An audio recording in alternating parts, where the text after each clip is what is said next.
Здравейте, приятели на футбола! Днес е 17 юли 2026 година и започваме ударно с новия епизод на Спорт в студиото в канала Христов Спорт. Защото ни чака един от най-горещите футболни уикенди от известно време насам. Освен финалите на световното първенство, започва и българската първа лига. Толкова много се случи през последните 48 часа, че едва ще смогнем да го съберем в един епизод. Затягайте коланите, защото програмата е претоварена. Започваме направо от синьо-червената мечта в Европа, където нашите грандове ни предложиха всичко. От чист футболен блясък до истински екшън по трибуните. Шампионът Левски буквално превърна стадион Георгия Спарухов в син ад за босненския Борец Баня Лука и ги разпиля с категоричното 4-0. Още от първия съдийски сигнал се усещаше, че сините не са дошли просто да минат мача. Атаката тръгна на високи обороти и съперникът така и не намери начин да я овладее. Второто полувреме на Герена беше истинска лекция по модерен футбол, а новият нападател Рейналдо се превърна в абсолютен герой, след като блесна с 2 гола и асистенция. Играч, който преди месец малцина познаваха, днес се превръща в име, за което цялата синя част на София и България скандира. Армстронг, Оков Лекс и Хуан Перея довършиха съперника, всеки от тях добавяйки своя штрих към една вечер, в която защитата на гостите просто нямаше отговор. С този успех сините не само продължават напред с общ резултат 5-1, но и си осигуриха минимум още 6 мача в Европа. А това означава пълни трибуни, добри приходи и още повод за оптимизъм в лагера на шампиона.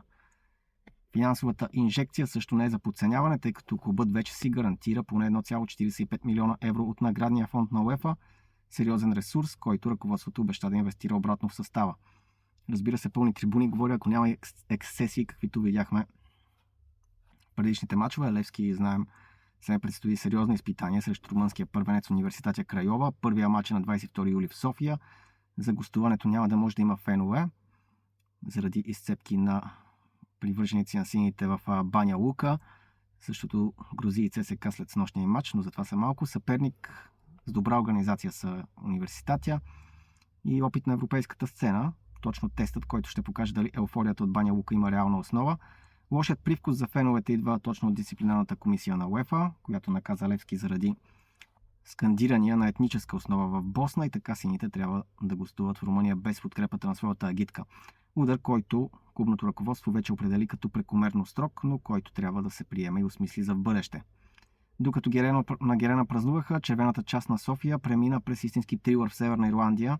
ЦСКА записа своята победа номер 100 в евротурнирите, кръгла и символична цифра за клуб с толкова богата европейска история, елиминирайки Дери Сити с общ резултат 5-3.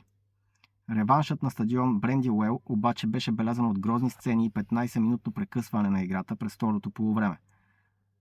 Атмосферата премина отвъд спортната граница, феновете на домакините провокираха армейците с скандирания "Вие сте просто фалшивият ЦСКА", което отплищи напрежение и сблъсъци по трибуните и накара рефера да изведе отборите в съблекалнята за успокояване на страстите.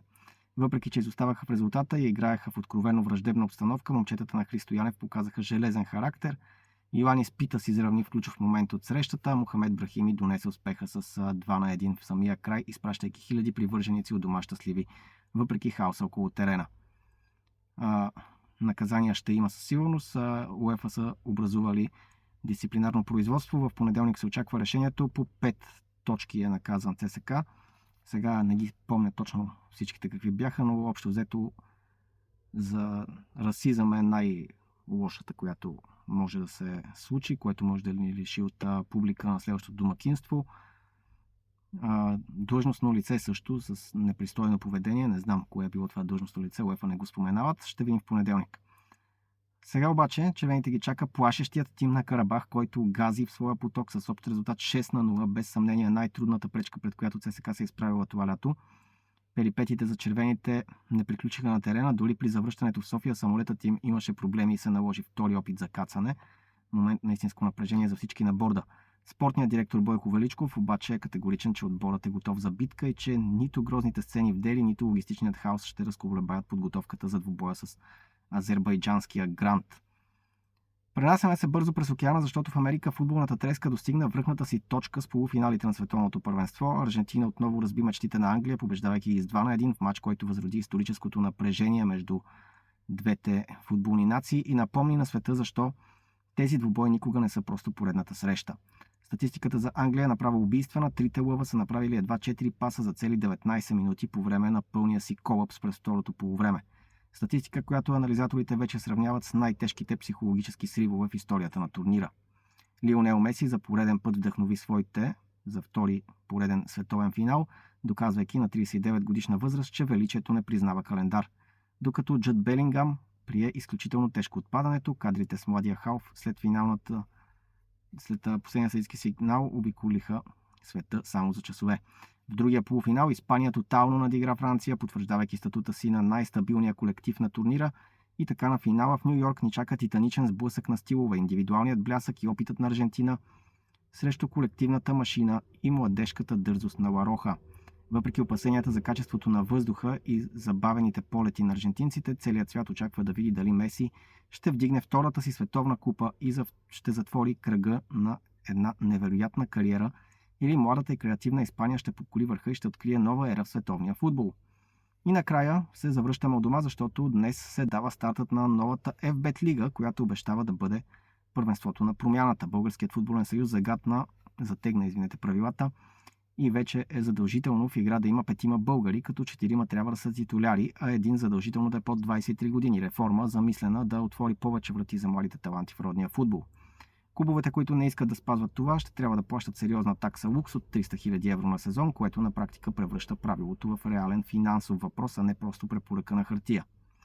Освен на новия формат от 14 отбора, всяка среща от първия кръг ще започва с химна на България, символ на единството и почит към паметта на децата от Академията на Славия. Момент, който организаторите се надяват да превърне откриването на сезона в нещо повече от обикновен спортен старт. Програмата за вечерта е на електризираща. Шампионът Левски започва защитата на титлата си от 21:15 срещу завърналия се в елита Дунав Русе. Матч, в който всички погледи ще следят дали еуфорията от Европа ще пренесе инерция и в първенството. Малко по-рано, сезонът се открива с матч Спартак Варна ЦСКА 19:48, мисля, че в 19 часа започваше.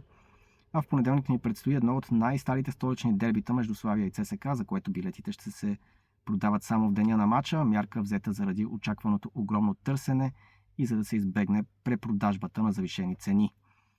Лудогорец, които за първи път от години не влизат като шампиони, приемат Локомотив Пловдив, но мислите им вероятно вече са насочени към Израел и матч им срещу Апоел Тел Авив, който ще определи европейския им път за следващите седмици.